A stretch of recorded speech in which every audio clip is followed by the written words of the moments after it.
तो ये जो गुण बताए हैं, ये दोनों गुण क्या कर रहे हैं?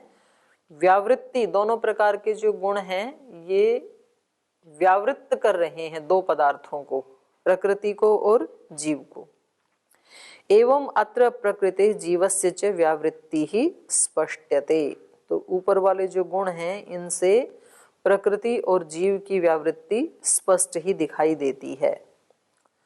और उसका उदाहरण भी दे रहे हैं। तथा च, ये बृहदारण्यक में कहा, तद्वा एतद अक्षरम गार्गी अद्रष्टिम दृष्टि श्रुतम श्रोत्रमतम मंत्र विज्ञातम विज्ञात्री।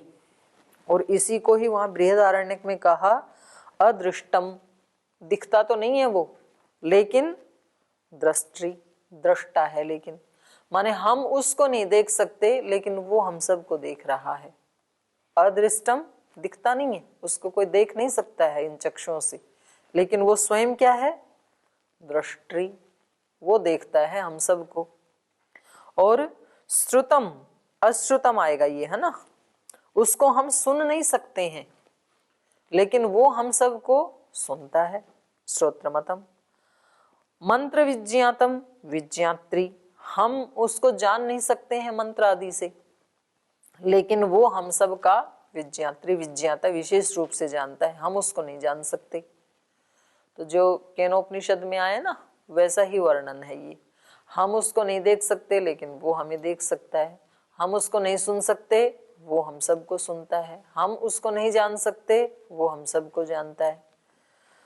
तो ऐसा वो ब्रह्म जो है उसको ही यहाँ पर अक्षर ब्रह्म कहा है। अत्र अदृष्टादि तांत प्रयोग ही शारीरो व्यावर्त्यते। यहाँ पर जो तांत प्रयोग हैं, अदृष्टम, श्रुतम इत्यादि है ना, अश्रुतम आएगा वैसे यहाँ पे। ये जो तांत प्रयोग हैं कि वो देख नहीं, उसको नहीं देख सकते हैं हम, उसको नहीं सुन सकते हैं, इन सारे तांत प्रयोगों से किसको हटाया है यहाँ पर? शारीरो व्यावर्त्यते। शरीर में रहने वाला तो फिर वो भी है, जीवात्मा भी है, जीवात्मा भी है और परमात्मा भी है, तो दोनों है ना यहाँ पर। तो यहाँ पर ये तांत प्रयोग जो है ये कह रहे हैं कि ये ब्रह्म के लिए ही आए हैं, क्योंकि ये जो शरीर में रहने वाला जो जीवात्मा है ये तो दृष्टा है और इसको तो हम देख सकते हैं, लेकिन उसको तो हम नहीं देख सकते हैं, पर वो हम सबको देखता है। तो अदृष्ट आदि तांत प्रयोग ही शारीरो व्यावर्त्यते। तो ऊपर जो विशेषण दिए हैं अदृष्टम आदि, ये जो तांत प्रयोग हैं इससे जीवात्मा को हटा दिया, माने ये सारे विशेषण उस ब्रह्म के ही हैं। क्योंकि दृष्टित्वादि ही चेतन धर्म ही प्रकृति व्यावर्त्यते। और जो क्योंकि दृष्टित्वादि जो गुण हैं ये क्योंकि चेतन के ही हो सकते हैं, तो इससे प्रकृति को हटा दिया, प्रकृति की व्यावृत्ति हो गई। तो कुछ गुण ऐसे हैं जो जीवात्मा को व्यावृत्त करते हैं और कुछ गुण ऐसे हैं जो प्रकृति को व्यावृत्त करते हैं। तस्माद् अत्र अक्षरम ब्रह्मणो नाम एव न अस्य इति सिद्धम। तो इसलिए यहाँ पर जो अक्षर कहा ये ब्रह्म का ही नाम है, न अन्यस्य, माने अन्यस्य माने इन दोनों का नहीं है, प्रकृति का और जीव का नहीं है, ये सारे गुण तो ब्रह्म के ही हैं, ये सिद्ध होता है। तो वो हम सब का प्रशास्ता भी है, हम सब पे शासन भी कर रहा है और हम सबको धारण भी कर रहा है। अब ये बात यदि पक्का बैठ जाए किसी व्यक्ति के दिमाग में, तो फिर वो ना तो किसी कर्म के फल मिलने पर शोर मचाएगा, क्योंकि एक बहुत किसी हमारे को किसी जज के ऊपर विश्वास होता है ना, भाई ये तो सुप्रीम कोर्ट का फैसला है और ये वो ही न्याय करेंगे जो उचित होगा, तो उसको स्वीकार करता है व्यक्ति, फिर तो शोर नहीं मचाएगा। और सबका आश्रय वही है तो उससे चिंतित नहीं होगा। सबका आश्रय है तो सब में मैं भी तो आ गया, मैं सबसे अलग थोड़ी हूँ, मेरा भी आश्रय वही है। जी बोलिए स्वामी जी। अदृष्टम ये तो परमात्मा का हो गया, और दृष्टा दृष्टि माने दृष्टा है, अदृष्टम दिखता नहीं है, वो तो हमारे द्वारा नहीं देखा जाता है, लेकिन दृष्टि वो खुद दृष्टा है। तो ऐसा तो वही हो सकता है ना जिसको हम नहीं देखते हैं पर वो हम सबको देखता है।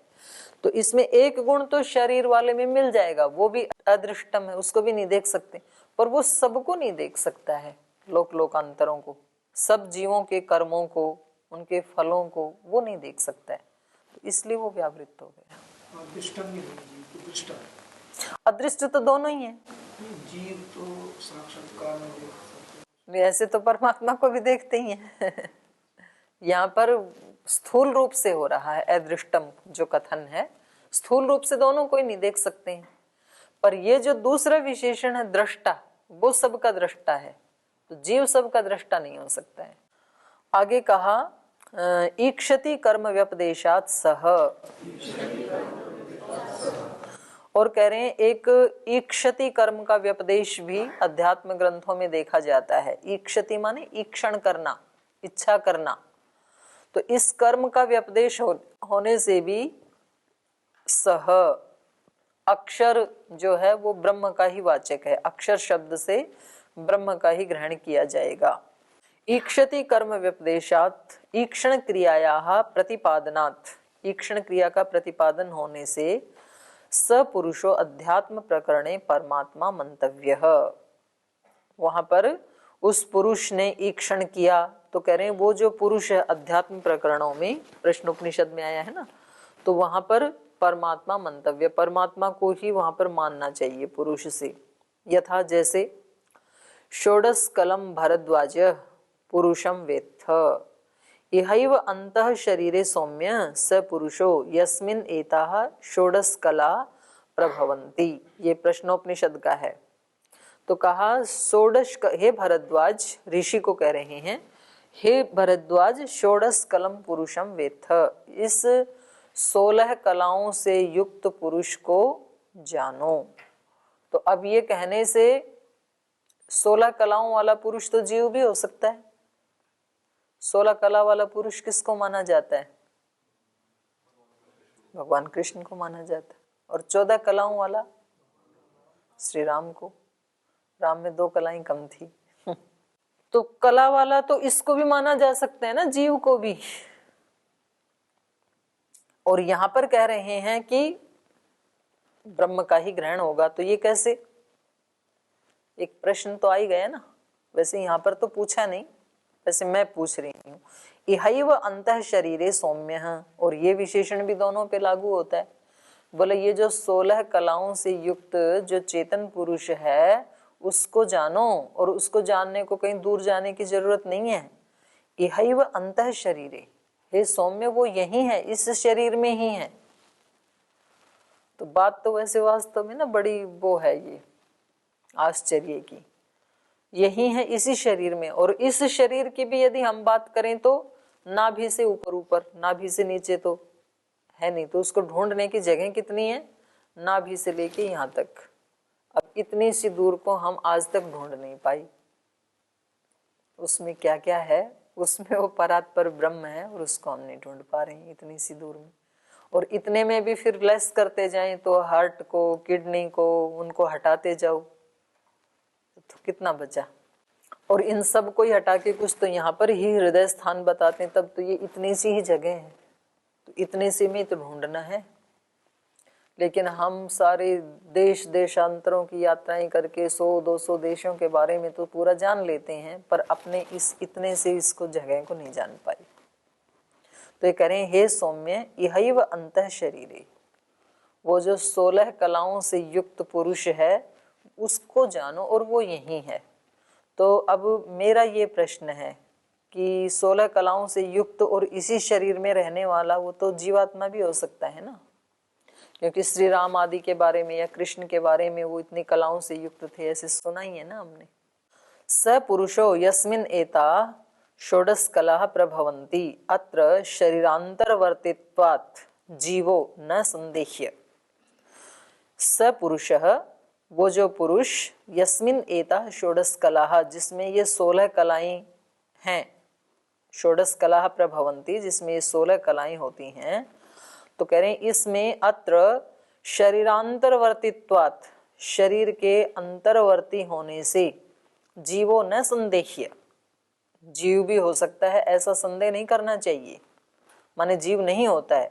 यतो ही अग्रे तस्य ईक्षितृत्वम प्रतिनिर्दिश्यते, क्योंकि इससे ही अगला, ये तो 6:2 था और 6:3 में क्या बताया, स ईक्षां चक्रे, उसने ईक्षण किया। ये जो 16 कलाओं से युक्त पुरुष था इसने ईक्षण किया कि मैं स ईक्षते लोकान्नुसृजाहम् इति, मैं उन लोगों का सृजन करूं, ऐसा उसने ईक्षण किया। तो ऐसा ईक्षण कौन कर सकता है, परमात्मा ही कर सकता है, लोकांतरों को रचने का। तो क्योंकि ये तो बेचारा अपना घर भी नहीं रच पाता है जीवात्मा, लोकांतरों की बात तो दूर, 2 मकान बनाने मुसीबत आज के कलयुग में। तो ये तो उसी पे घट सकता है। आगे जो स ईक्षते, तो स से फिर उसी का ग्रहण होगा ना जो पिछले उसमें प्रसंग चल रहा था, जस्ट पीछे वाले में जो चल रहा था उसी का ही तो सर्वनाम शब्द से ग्रहण हो पाएगा। तो इसलिए कहा कि यहाँ पर अगले में क्योंकि ईक्षण क्रिया के बारे में कहा है, स ईक्षते लोकान्नुसृजति, अत्र अपि ईक्षति कर्म परमात्मन एव प्रतिपादितम। तो ये जो ईक्षति कर्म है ये परमात्मा में ही प्रतिपादित किया गया, परमात्मा में ही हो सकता है ये। तो सूत्र पूरा हो गया, सूत्र तो पूरा हो गया। ईक्षति जो कर्म है इसका व्यपदेश होने से, ईक्षण करने का व्यपदेश होने से, प्रश्नोपनिषद में कहा कि उसने ईक्षण किया, वो जो 16 कलाओं से युक्त पुरुष है उसने ईक्षण किया कि मैं लोकांतरों को रचूं। तो इसका मतलब अकेले का भगवान का भी मन नहीं लगा हमारे बिना, मनुष्य का नहीं लगता है ना। तो खाली बैठा जैसे अकेला व्यक्ति होता है, बोल कुछ भी नहीं है, तो कुछ भी नहीं है तो चलो फिर कुत्ते बिल्ली पाल लेते हैं कम से कम। तो अकेला भी रहता है तो किसी को तो पालता है ना व्यक्ति। बोले कुत्ते बिल्ली अच्छे नहीं लगते हैं तो पंछी पाल लेते हैं, तोता मैना, वो बोलते रहेंगे। उनको भी नहीं तो किसी बच्चे को गोद ले लेता है, फिर वो भी नहीं किया तो किसी अनाथालय में कहीं जाकर के बच्चों को पढ़ाने का, सेवा करने का काम करता है। अकेला अच्छा नहीं लगता है पर इसको, और किसी कारण से बिल्कुल अकेला हो ही जाए तो फिर परमात्मा को पुकारता है। तो अकेला नहीं रहना लेकिन बिल्कुल भी, तो हम अकेले कैसे रहे, हमारा बापू ही अकेला नहीं रहता है, ब्रह्म भी अकेला रहा नहीं ना। तो उसने क्या ईक्षण किया, लोकान्नुसृजति, मैं लोगों को रचूं। तो उसको भी सब अच्छा लगता है, चहल पहल, सब खाली पड़ा रहता, तो ऐसा भी अर्थ लेते हैं। तो अब जो मैंने प्रश्न पूछा था वो तो ज्यों का त्यों है, तो वो आपके लिए दे दिया होमवर्क के लिए मैंने। ये ही षोडश कलम भरद्वाज पुरुषम वेत्थ, हे भरद्वाज 16 कलाओं से युक्त उस पुरुष को जानो। और वो पुरुष कहाँ है, यही वो अंतः शरीर, यही इसी शरीर में ही रहता है। तो मेरा प्रश्न ये है कि ये कथन तो जीवात्मा के लिए भी तो हो सकता है, क्योंकि जो यहाँ पर कहा है ये विशेषताएं तो जीवात्मा पे भी घटित होती हैं। तो एक उत्तर तो इन्होंने दे दिया कि भाई अगले ही उसमें ईक्षण कर्म का व्यपदेश किया है, तो इसलिए यहाँ पर हम जीव को नहीं लेंगे 16 कलाओं से युक्त। वो तो हो ही गया, वो उत्तर तो इन्होंने दे ही दिया, ईक्षति कर्म का व्यपदेश। और क्या हो सकता है, यहाँ पे जीव को बोला जा रहा है ना, आप देखो तो देखेगा, दूसरे किसी को देखेगा ना, आपने आपको तो नहीं देखेगा, ये भी हो सकता है। एक उत्तर ये भी ठीक है आपका, क्योंकि यहाँ पर कहा ना कि देखो, तो यहाँ पर एक कर्म हो गया, एक कर्ता हो गया, तो देखने वाला तो कर्ता हो गया, तो जीव को कहा जा रहा है। तो कर्म में फिर किसको लिया जाएगा, किसी दूसरे को ही लिया जाएगा, तो दूसरा चेतन तो परमात्मा ही है। एक उत्तर हो गया, ठीक उत्तर दिया है इन्होंने। और एक उत्तर हो सकता है तो ठीक है, सोच के आना फिर। उत्तर भी प्रश्नोपनिषद का ही है ना, कुछ और नहीं है। 6:2 का है, अगला 6:3 का है ईक्षण क्रिया, वो क्रम में ही आ रहे हैं दोनों। ये ऐत्रेय उपनिषद का है ना, ये तो पहले का ही आ गया ना ईक्षण क्रिया। तो यहाँ पर शरीर के जो अंतर्वर्ती जीव है उसका तो संदेह नहीं करना चाहिए। तो ये तो स ईक्षान चक्र, ये तो प्रश्नोपनिषद का ही है ना 6:3, वो तो एक्स्ट्रा दे दिया ऐतरेय का। तो चलो कोई नहीं, आप और सोचना इसके बारे में। जीव का व्यावर्तन होगा या जीव भी हो सकता है, और यदि हो सकता है तो कैसे हो सकता है, नहीं हो सकता तो क्यों नहीं हो सकता है, तो ये बताना आप। एक उत्तर तो हो गया, एक उत्तर तो ये हो ही गया ना जो इन्होंने दिया प्रशांत देव जी ने, कि भाई कर्ता यदि जीव को कहा जा रहा है तो कर्म कोई दूसरा ही होना चाहिए। फिर और भी उत्तर हो सकते हैं, तो आप सोच के आगे कहा दहर उत्तरेभ्य, और कह रहे हैं उस को दहर भी कहा है। दहर शब्द से भी ब्रह्म का ही ग्रहण किया जाएगा यहाँ पर। क्यों? उत्तरेभ्य, उत्तर, उससे उत्तर, जो दहर शब्द जहां आया उससे उत्तर वाले में क्योंकि ब्रह्म का वर्णन किया गया है, इसलिए अभी तक एक शब्द चल रहा था अक्षर, अब अगला शब्द चल पड़ा दहर। दहर कहते हैं हृदय का एक जो छिद्र है, हृदय रंध्र कहते हैं उसको। जैसे सुई की नोक के बराबर जो हृदय रंध्र, क्योंकि वो तो बहुत सूक्ष्म है ना, या और फिर उस हृदय रंध्र से हृदय को भी कह देते हैं दहर। तो दहर शब्द हृदय का भी वाचक है, हृदय रंध्र का भी वाचक है, ब्रह्म का भी वाचक है, क्योंकि वो ब्रह्म उस हृदय में रहता है।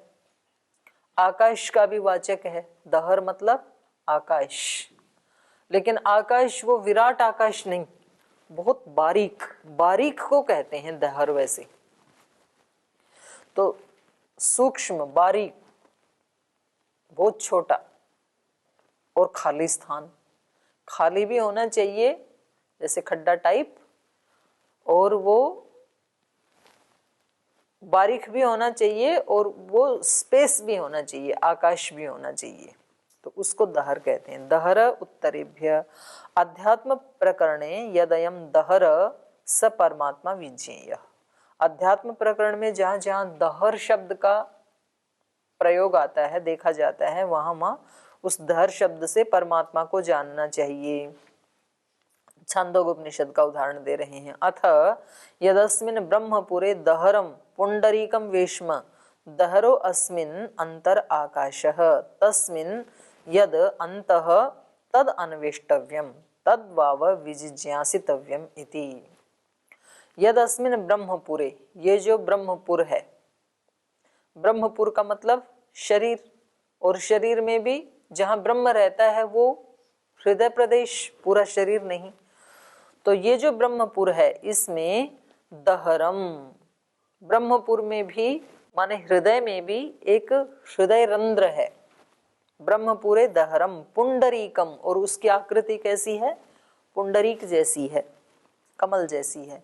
पुंडरीकम वेश्म, अब दहर खुद ही इतना छोटा और उसमें भी एक आकृति कैसी है? पुंडरीकम वेश्म, पुंडरीक जैसा एक भवन है वहां पर। दहरो अस्मिन अंतर आकाशः, तो दहर का मतलब क्या है? ये जो पुंडरीक वेश्म है इसमें अंतर आकाश, दहर ही बहुत बारीक रंध्र को कहते हैं, उसके अंदर जो आकाश तो बहुत ही छोटा है ना, वो उसको बता भी नहीं सकते हैं। दहरो अस्मिन अंतर आकाश तस्मिन, और उस अंतर आकाश में, तस्मिन यद अंतः, उसके भी जो अंदर है, माने उस आकाश में जो है, तद अन्वेष्टव्यम, उसका अन्वेषण करना चाहिए। तो क्योंकि वो कोई स्थूल चीज हो तब तो थोड़ा सा ध्यान लगाते दिख जाए, लेकिन वो तो इतना सूक्ष्म, तो उसमें ध्यान कैसा चाहिए? अति सूक्ष्म। तो इसलिए वो तो समाधि हो सकती है फिर, जिसमें उसका एहसास हो। तो कहा दहरो अस्मिन अंतर आकाशः तस्मिन यद अंतः तद अन्वेष्टव्यम तद्वाव विजिज्ञासितव्यम, उसको ही विशेष प्रकार से जानना चाहिए। कुतः, क्यों? उत्तर वचनगत हेतुभ्यः, इससे उत्तर वाला जो वचन है उस उत्तर वचन में दिए गए हेतुओं के कारण, उभे अस्मिन् द्यावः पृथ्वी अन्त एव समाहिते उभौ अग्निश्च वायुश्च सूर्य चंद्रमसौ उभौ विद्युत नक्षत्राणि। कह रहे हैं उभे अस्मिन, द्यावा पृथ्वी उभे अस्मिन, द्युलोक पृथ्वीलोक दोनों इसी में हैं, इसी में प्रतिष्ठित हैं। अंत एव समाहिते उभौ अग्निश्च वायुश्च, अग्नि और वायु दोनों इसी के अंदर, अंतर एव मतलब अंदर ही, अंतर एव इसके अंदर ही। अंतर शब्द पीछे भी आया था ना, जब प्रथमांत होगा तो अंतर शब्द का अर्थ क्या होगा? भिन्न, और जब अंतर शब्द हलंत होगा तब होगा अंदर। तो यहां पर है अंतर एव, अंदर ही, द्यावा पृथ्वी अंतर एव समाहिते, उसके अंदर ही समाहित हैं ये द्युलोक पृथ्वीलोक। और उभौ अग्निश्च वायुश्च, अग्नि और वायु भी उसके अंदर ही समाहित हैं। सूर्य चंद्रमसौ उभौ, सूर्य चंद्र भी उसी के अंदर समाहित हैं। विद्युत नक्षत्राणि, विद्युत और नक्षत्र ये सब के सब जिसके अंदर समाहित हैं, तो उससे फिर कौन लिया जाएगा? ब्रह्म ही लिया जाएगा। क्योंकि अगर ये विशेषण नहीं होते उत्तर वचन वाले कि द्यावा पृथ्वी अग्नि वायु सूर्य चंद्र विद्युत नक्षत्र सब उसके अंदर समाहित है, अगर ये विशेषण नहीं होते तब तो हम जीवात्मा का भी ग्रहण कर सकते थे,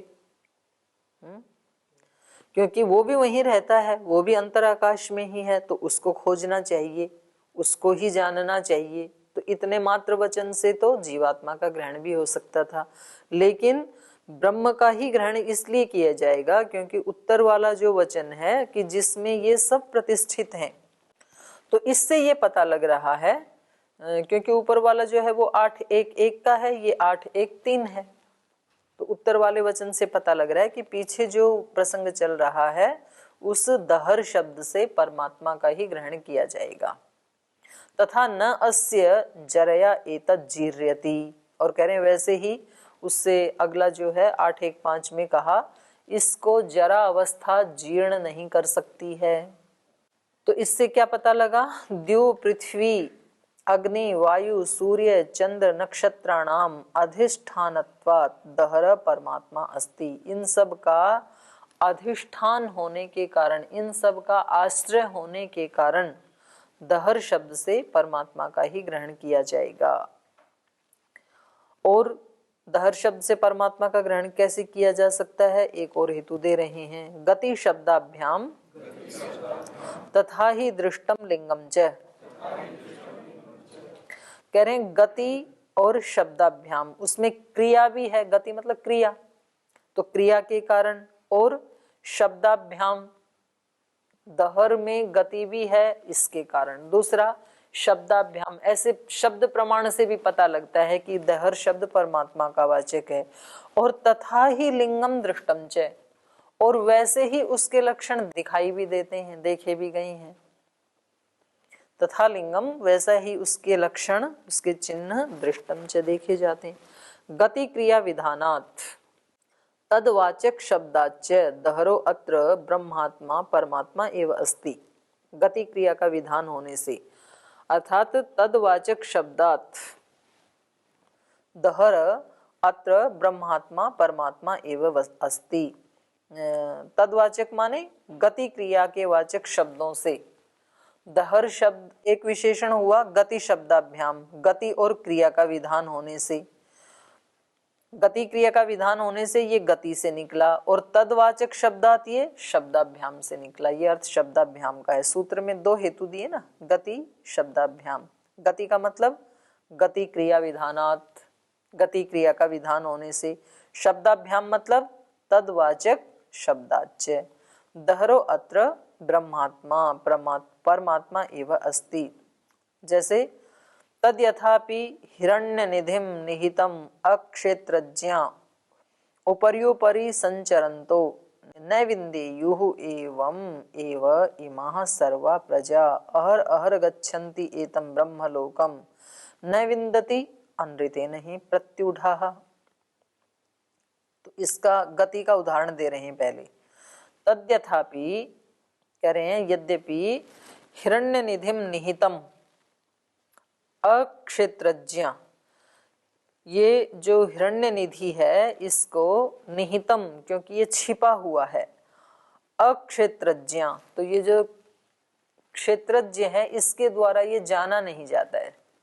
क्षेत्रज्ञ तो हो गया जीवात्मा, और इसके द्वारा ये जाना नहीं जाता है हिरण्य निधि, और जो छिपा हुआ है, क्योंकि ऊपरी संचरंत, ऊपर ऊपर संचरण तो करता है ये ब्रह्मलोक में रोजाना, लेकिन नैविंदेयु, लेकिन ये इसको जान नहीं पाते हैं। नैविंदेयु एवं एवं एव इमाः सर्वा प्रजा, ये सारी जो प्रजाएं हैं, प्रजाएं मतलब ये सब जीवात्माएं हैं, ये यद्यपि उसके पास ही रहती हैं, उसके पास ही संचरण करती हैं, लेकिन उसको ऊपर ऊपर से ही जानती हैं, बस उसको ढूंढ नहीं पाती हैं ये सारी प्रजाएं। अहर अहर गच्छन्ति एतम ब्रह्मलोकम, इस ब्रह्मलोक को प्रतिदिन जाती हैं ये जीवात्माएं। हाँ, सुसुप्ति का वर्णन है ये। तो प्रतिदिन हम उस ब्रह्मलोक में जाते हैं। ब्रह्मलोक का मतलब यहाँ पर कोई ऐसा नहीं है बादलों के ऊपर लोक में हम जाते हैं, ऐसा वर्णन नहीं है, बल्कि अपने हृदय प्रदेश में ही तो जाते हैं ना जीवात्मा। तो कह रहे हैं अहर अहर गच्छन्ति एतम ब्रह्मलोकम नैविंदन्ति, लेकिन ये प्रजाएं उसको ढूंढ नहीं पाती हैं। क्यों? अनृतेन ही प्रत्युढ़ा, क्योंकि ये झूठ से, अनृत से ढकी हुई हैं, तो उस अनृत के कारण, वो अनृत बीच में आ जाता है, तो अनृत के कारण यद्यपि ब्रह्मलोक में रोज जाती हैं, ब्रह्म से मिलती हैं, लेकिन उस ब्रह्म को पहचान नहीं पाती हैं ये प्रजाएं। तो हम सब नींद में रोजाना ब्रह्म के पास ही जाते हैं, लेकिन उस ब्रह्म को पहचान नहीं पाते हैं, क्योंकि हम असत्य से प्रत्युढ़ हैं। अत्र वचने प्रजानां प्रजायमानानां जनानां गते अधिकरणं स्वप्न काले सब प्रकृतो दहर उक्तो अस्ति। तो इस वचन में प्रजानाम, प्रजानाम को ही खोला, प्रजायमानानां, जो उत्पन्न हुई है, उत्पन्न होने का मतलब है जिन्होंने शरीर धारण किया है। जीवात्माएं तो उत्पन्न नहीं होती हैं, पर शरीर धारण करना ही उसकी उत्पत्ति माना। प्रजायमानानां जनानां गतेः अधिकरणम, ये जो उत्पन्न हुए जीवात्माएं हैं, इनकी गति का जो अधिकरण है, सूत्र में आया था ना गति शब्दाभ्याम, तो गति का अधिकरण, गति मतलब जहां पर ये जाता है रात के समय, स्वप्न काले मतलब सुषुप्ति काले, स्वप्न का मतलब यहाँ सुषुप्ति ही है, निद्रा ही है।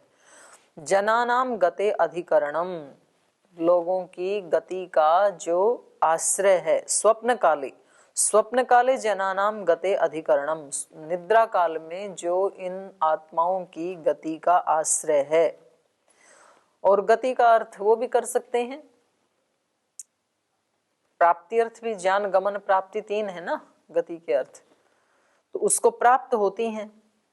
तो सब प्रकृतः दहर उक्तो अस्ति, तो जहां ये जाती हैं, जो इनका आश्रय स्थान है निद्रा में, वो इस सूत्र में कहा गया दहर शब्द ही है, वहां पर ही ये जाती हैं रात को प्रजाएं सभी।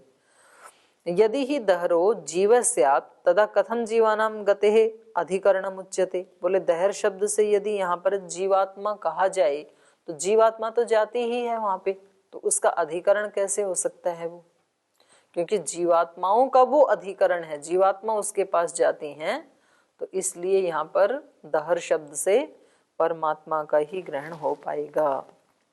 तो इसके बारे में और चर्चा फिर कल पढ़ेंगे, क्योंकि आज समय हो गया, आज यहीं विराम लेते हैं।